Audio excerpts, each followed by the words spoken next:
Olá, povo lindo, povo abençoado, povo de Deus, estudante da Bíblia. Um ótimo dia para todos nós. Já fizemos nossas orações, agora estamos prontos, convidando o Espírito Santo para estudar a sua palavra. Esse é um projeto, né? um desafio de estudar a Bíblia todos os dias, um capítulo por dia. E assim, em 3 anos, teremos estudado toda a Bíblia com calma, tranquilidade, absorvendo, né, as lições contidas nela, sempre aprendendo um pouco mais. Também temos a oportunidade, eu digo a vocês que se quiserem, podem deixar seus pedidos de oração aí nos comentários. Comentem, curtam, compartilhem com os amigos.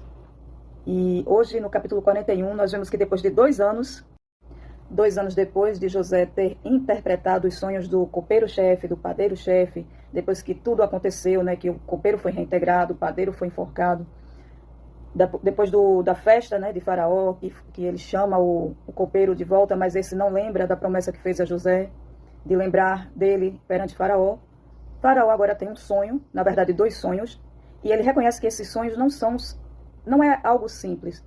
Ele acorda, durante o primeiro sonho ele acorda, quando termina de sonhar, depois ele tem outro sonho, acorda e ele fica intrigado, ele entende que não é um sonho comum. E ele chama todos os magos, todos os que poderiam interpretar aquele sonho, mas ninguém consegue interpretar os sonhos das vacas e das espigas. Então, ninguém conseguindo interpretar aqueles sonhos de Faraó, e este ainda intrigado, o copeiro-chefe se lembra de que ele estava em falta com José. Ele tinha feito uma promessa ali e não cumpriu. E ele, depois que ninguém mais lembrou, ele foi e disse para Faraó que quando ele esteve na prisão, conheceu um jovem hebreu e que ele interpretava sonhos. E Faraó manda chamar José.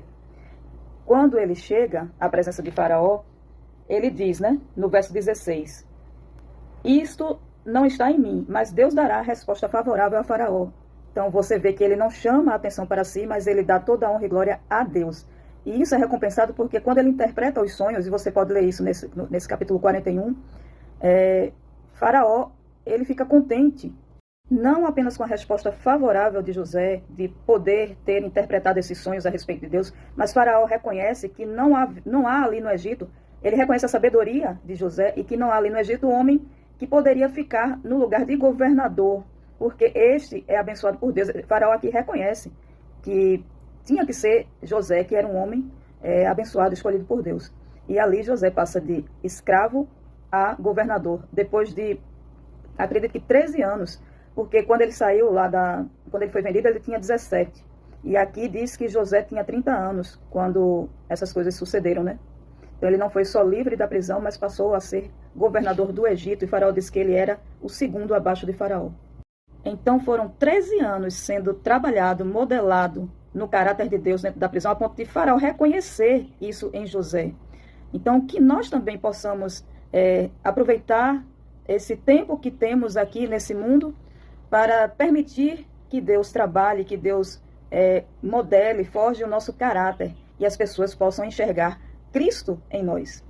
Algo interessante também aqui nesse capítulo 41 é o que mostra aqui no verso 34 e 35, quando José demonstra a educação financeira que o povo, né, de Deus tinha, quando ele fala para Faraó aqui, ó, Faraó deveria fazer isto, pôr administradores sobre a terra e recolher a 5ª parte dos frutos da terra do Egito nos 7 anos de fartura. Esses administradores deviam juntar toda a colheita dos bons anos que virão recolher cereal, por ordem de Faraó, para mantimento nas cidades e guardá-lo em armazéns.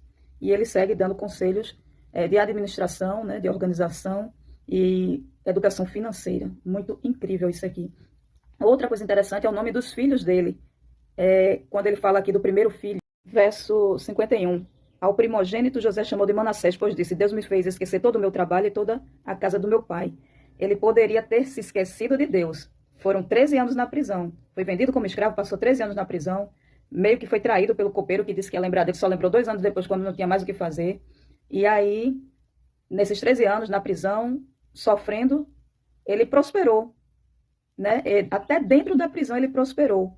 Então, o que poderia ser anos de tristeza, de sofrimento, de revolta, ele se lembrou de Deus, ele não se esqueceu de Deus. E aqui ele fala isso quando ele põe o nome do seu filho, Manassés.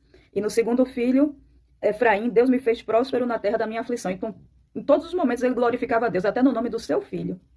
Possamos aprender com essas lições aqui do capítulo 41, que se hoje nós estamos num período de fartura, que possamos saber administrar os nossos recursos, né, os recursos que Deus nos concede, que possamos usar os nossos recursos para a honra e glória de Deus, com sabedoria, com planejamento.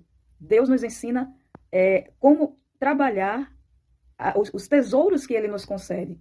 Então, que possamos ser sábios na administração desses recursos e que possamos ser vistos, assim como José foi, ser reconhecidos como pessoas que servem a Deus em todos os aspectos da nossa vida. Vamos orar? Senhor Jesus, nos ensina a ser bons administradores, a sermos servos bons e leais no muito e no pouco, que possamos refletir o teu caráter em todos os aspectos da nossa vida. Amém. Graça e paz do Senhor Jesus Cristo. E até amanhã.